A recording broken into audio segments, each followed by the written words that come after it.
What do you do, beautiful people? It's your boy Crispy T with update number 7 of Calling of a Ravenous Bird. That's update number 7, I beg your pardon, of Calling of a Ravenous Bird, episode 29. I shall repeat that again.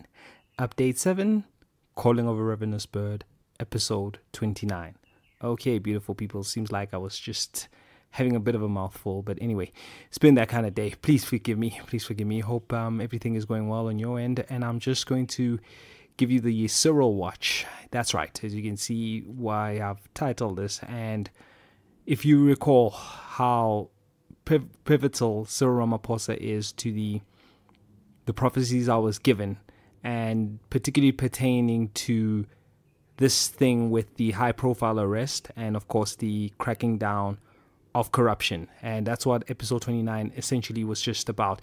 So I just want to remind people of a few things, and the one thing is, guys, please just check the weather, because you're going to see some overcast weather, some heavy rain, of course, over the country, and it's all very strategic, because what will happen, and it's already starting to happen, is the fact that we went from this extreme heat wave to a sudden drop in temperatures, and we do see some rainstorms, and especially that I live out in the Joburg area. So whenever we don't really experience much in terms of rain usually, especially that we are now in autumn, fall for anybody else who's in America or who follows the American version of English. That's autumn over here in South Africa, and we are in it, and we normally get summer rain, but at this point we're seeing a sudden shift of what was uncharacteristically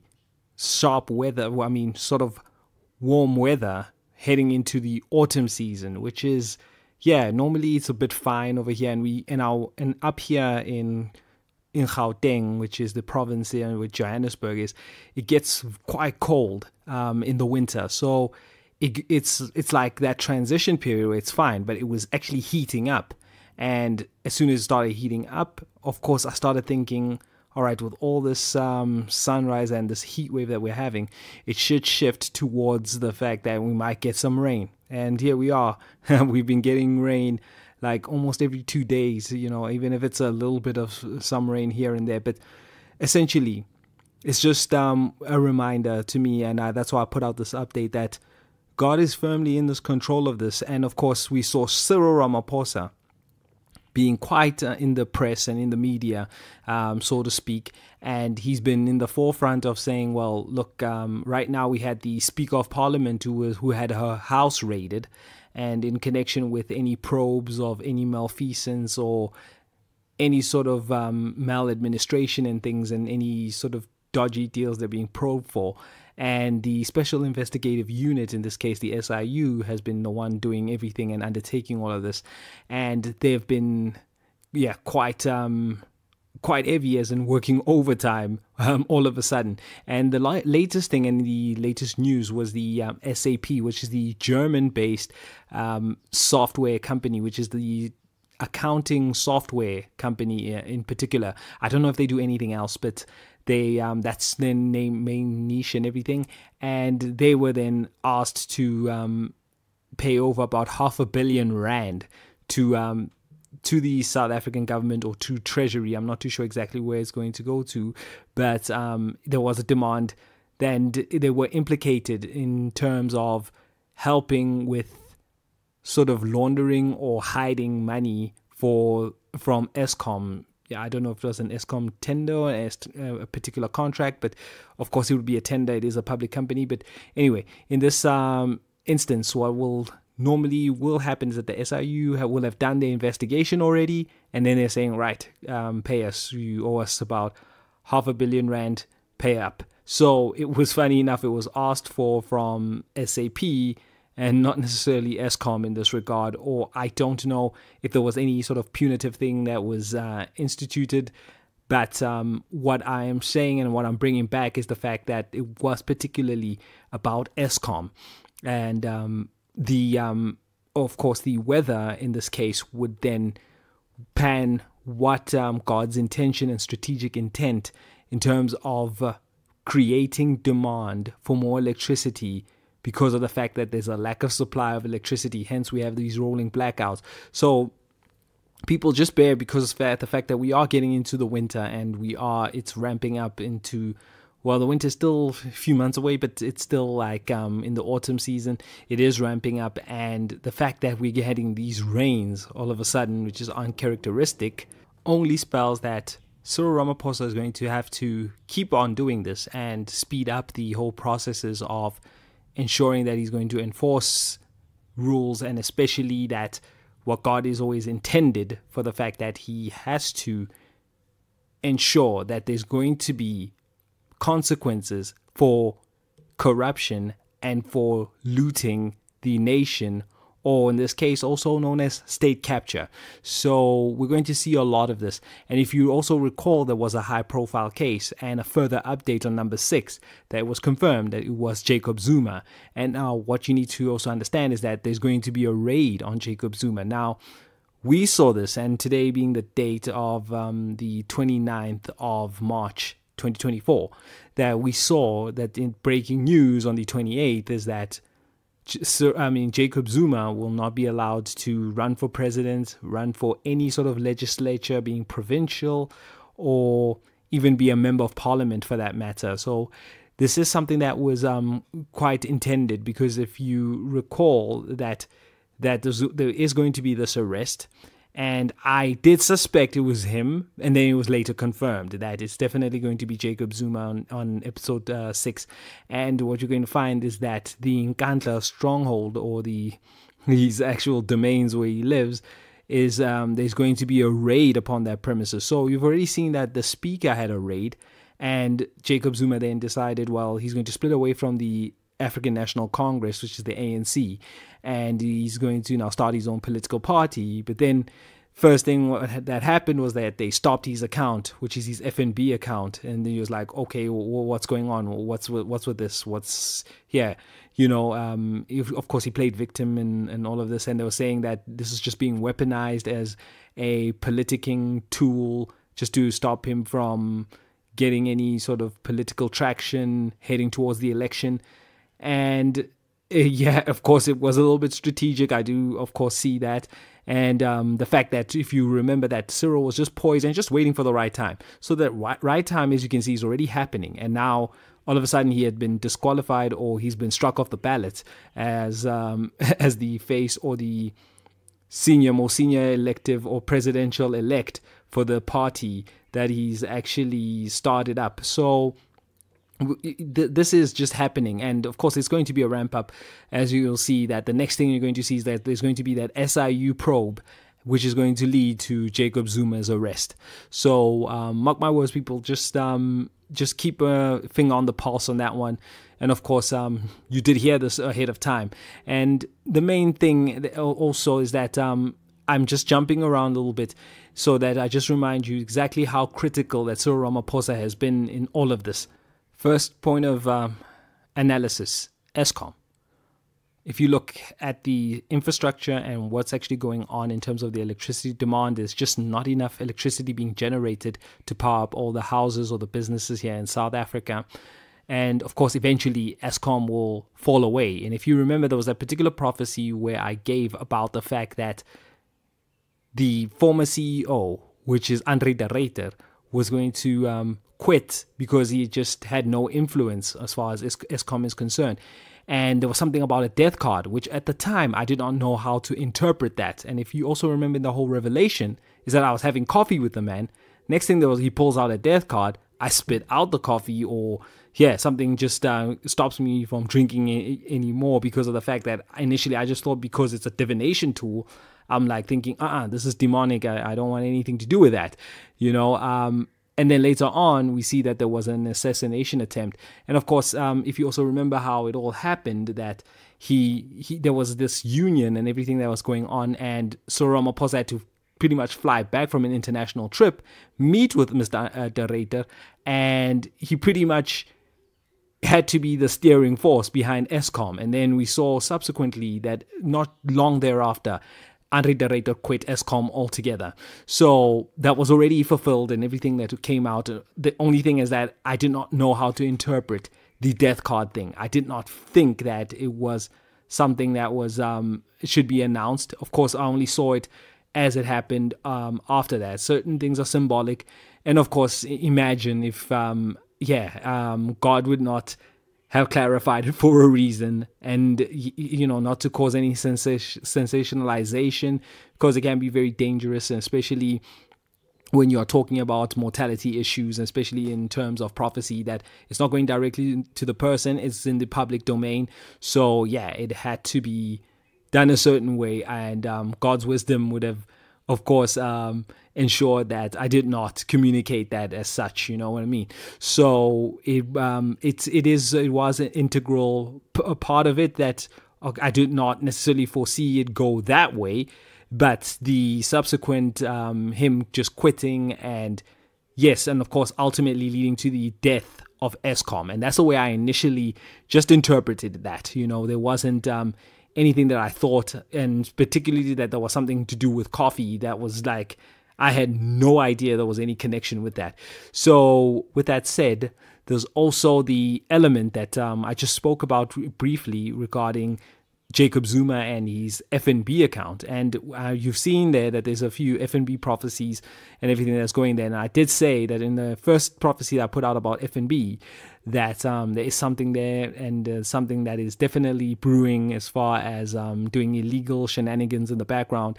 And do see that Cyril Ramaphosa, especially clamping down on the state corruption and everything, you will see something come out of the financial services. Now, I also had a particular prophecy talking about the vehicle financing and the whole wing about West Bank and everything else there. Just keep watching. Things are going to come out. Things are going to start coming to the fore. And I don't know what it'll mean in terms of the future of First National Bank or FNB. I used to be a customer. I'm not a customer as such anymore. I used to be, my main account used to be there, and especially my salaried account. But of course, ever since I'm going independent and everything else, I've just been forced to have certain things. And quite frankly, I was just never led to sort of opening up another account with First National Bank for any reason. But anyway, it's just that it's something that is just one needs to look out for. And of course, there is some strange things and strange developments that we have seen, especially with that one international bank that was, I think it's called Citibank. Yeah, Citibank. And that's the American bank. And there was something to do with collusion as far as manipulating the rand and the foreign exchange, and of course the forex thing. Do look out for that. I think there's something to do with that as well, because of the fact that I knew somebody who was working in that particular department, and we have seen the Citibanks and all the stuff. And yeah, there is something in the financial services that I think is going to just get rocked, coming from the insurance side, like I was talking about vehicle financing. You saw there's a particular prophecy about that, and these strange little with these certain hijackings where people just walk up to a car and then they just get in, and in terms of how do they get the keys to that particular vehicle. And we've been seeing that it's been a new reported sort of hijacking, that it's a sophisticated one in this regard. So it's like literally what I said there, and what was specific to that was it was a duplicate, meaning that the bank in itself was selling people's cars over to other people, to third parties. So remember, you've taken out this car on vehicle finance, and meaning that they still own it and you're just paying it off. And then what they've done in the process is saying, well, we've got a good deal. Someone had an offer over here, so we're just going to sell it off, and without the person knowing about it. And then from there, they'll just find out that their car was stolen. So that's essentially what it was. And that was something that was just telling the reality of when you hear these new sophisticated hijackings, that it was more of a sell-off by the vehicle financing house than it was any sort of activity by some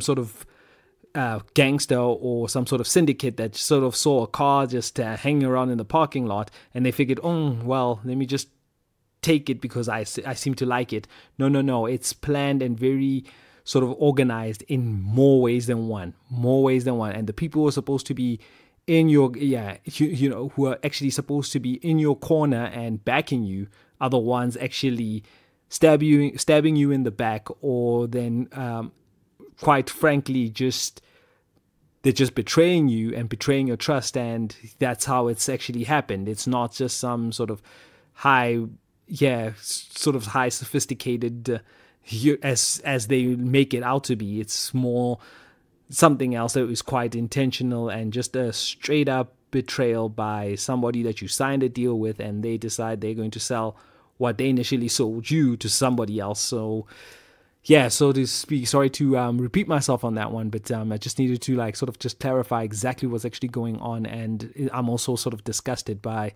as I'm telling you, what actually happens in this and how when it was revealed to me. So it's a few things like I was saying to you, and a few prophecies just coming together and also having to come to the fore and having to connect around this man, Cyril Ramaphosa, who is very, very integral. And of course, we also know about the ANC and how the ANC is just plotting away and also not losing popularity at this time. And he also needs to do something in terms of reinvigorating the party. And yeah, he is plotting away, like I'm saying with even Jacob Zuma, and I'm just sort of jumping around that Jacob Zuma in this case was also like a nemesis to this, and he's already quit the party, and Cyril also has to now show that the party is still strong, and he now has to exert himself. And of course, we also knew that there were people within the party that were also against Cyril Ramaphosa. And there was something to do with the fact that, there's going to be proof that he will know that the police are pretty much compromised in all of this. So he'll be able to prove in all of this whenever he clamps down, and obviously had to was forced in a position, especially with Phala Phala, and how he's now has to prove his innocence, and he will be able to actually show, and I'm not saying that he's innocent or guilty, please, that's not what I'm here for, but I will say this, that he will definitely show that the police force is compromised to the highest degree. So yeah, people always talk about the fact that South Africa's got so much crime and everything, and the truth is this, is that South Africa is a criminal empire because of the fact that there's a lot that they're doing for not only for people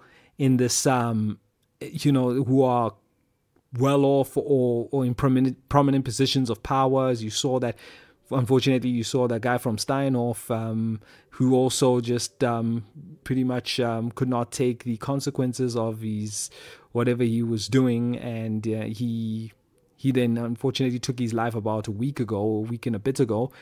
And we're seeing also signs that, and it will indicate the fact that it's not just people within our borders, even people outside of our borders who are benefiting from the crime here in South Africa. That is why it is so protected and so dangerous, including the fact that there was a significant profile of someone who is from the legal fraternity, and he was just executed on the highway.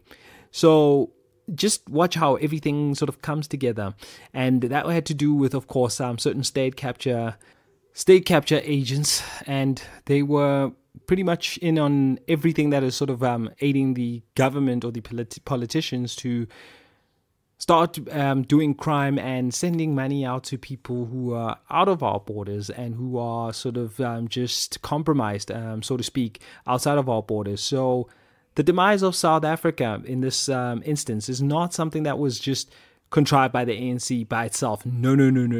There are other people who, of course, we all seen that, who have taken the forces of evil and have actually aligned themselves with the devil's side of things and the agenda. Who he came to steal, rob, and kill. That's just who Satan actually is, and that's why you're seeing it in these world leaders who are just for the most part quite captured. And you'll see that South Africa has become the play child of this, or in all of this. And that is why even I checked out a documentary. Now, it was a documentary down to Scientology. You'll see that there was a very, very strategic intent on why South Africa was locked down level 5, the first country ever to be locked down level 5. If you have not seen that documentary, it came out right at the beginning of the year, like right at the new year. And I actually have a friend who put me onto this documentary, and I just said, okay, let me watch what's going on, because I did receive something pertaining to Scientology in this country. And oh my goodness, and I said, oh, now it's starting to click. Now it's starting to make sense why we were the first one to have this hard lockdown. And because of the fact that God has the special purpose here with the country. And of course, Satan had to make his first move to ensure that certain things just do not come about. But God will always make his will come about no matter what. So, it is quite, as you can see, quite convoluted what I'm saying over here, and why I'm not necessarily defending Cyril Ramaphosa or being like an agent or proponent for him. It's just that I'm just stating his importance in all of this, and what I was given in terms of prophecy, in terms of all these extra things that I know about, is particularly in the financial services industry. And we're talking about, the state capture, because once the money is stolen, where does it go? It sits into accounts, and then what has to happen? It has to move. Certain things have to look like it was certain transactions that are made to look like they pass just on surface, but meanwhile, when you follow the money and get on the money trail, you'll see that something is not right and something is awry.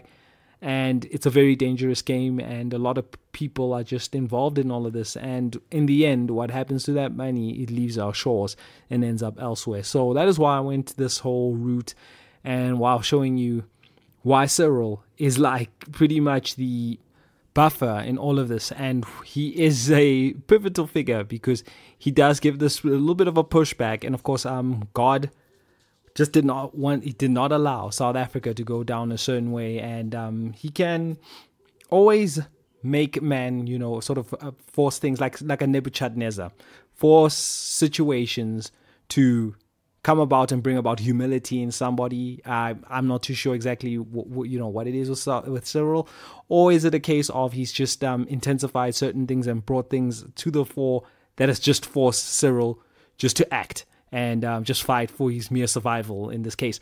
So either way you view it, of course I would rather want the view of his saying that this is going to come to his own repentance, and that's of course now not me saying anything or casting any judgment upon him. I'm just saying that, well, that's between him and God at this point, and that's not for me to determine. He just has an assignment to fill out and to make sure that that there is going to be penalties for state capture, because so much is affected over here, and there's so much at stake here. And quite frankly, like I was saying, that people's lives were at risk here, like we saw about Andre de Ruyter, and we saw about this, that we saw a man named C.O.A.R.B, who was just assassinated from looking into things that as someone who was looking into liquidations and certain malfeasances, especially that's happening within the courts. And once it goes down that route, and he was looking into things like Pusasa for one, and he just was just murdered. So it was one of those things that even legal professionals are now getting involved for just looking into or getting eliminated, and people's lives are on the line. And so dangerous is it that it took the president of the nation to act upon this, even though there are people who are placed in positions to ensure that corruption does not happen. But it's become so gangster and so dangerous, and everybody is just so for sale, that God brought it upon Cyril Ramaphosa to be the one to act. So make no as far as everything that has also happened and in connection to all of this. And if you recall that of course I've given certain testimony of things that have happened to me where God has been involved in a sure accident that it would have claimed my life, but here I am telling you what's going on because of God's protection. And when he sent that angel, for example, and it was something that was just connecting everything as to the moments that we are heading to right now. So this is quite critical, people. Just watch what happens. Like I was saying, this is Cyril watch time, and of course it also ties in with the weird weather sort of prophecy that I've just been given in episode 18 of Calling of a Ravenous Bird. We're going to see some strange weather, and not just here, but of course all around the world. That, of course, it's been branded as climate change and all of these United Nations goals and everything. And I'm telling you, nah. Even in the book of Job, it says that God is the one who controls the weather. So it's him doing certain things to ensure that his will is brought about. Also, when I made mention of what's happening even in the USA, when Donald Trump, and I know this is unrelated, but I'm going back to the weather thing, and just to give an example there, that with Donald Trump, when he was now powerless to get back, God is acting through sending in the waters, signifying that it was the rain and everything and this weird floodings and certain things that we saw. Though there was a time in 2023 that in every week there was a different city, major larger city in America that was always getting flooded or something, and it was like bringing about huge bills to the not the municipalities, to the counties, and also the whoever the metropolitan and the city managers in the respective cities and the respective places all across the states were paying huge maintenance bills and having to repair certain things, and it was just driving up the inflation, and it was making certain places like Florida, as example, more expensive to live in because there were just less and less units that could take people in, and the rental prices are just getting out of control. That's sort of the strategic intent behind God, depending on the scenarios all around the world. So yeah, people, put your faith in the Lord Jesus Christ and everything else in your life will work out right. I just had to give you this update, and I just figured, well, let me do this one, and let's see what happens in terms of people just keeping watch on the Cyril Ramaphosa situation. And I'll see you again whenever I'm led to. All right then, cheers, people. Bye-bye.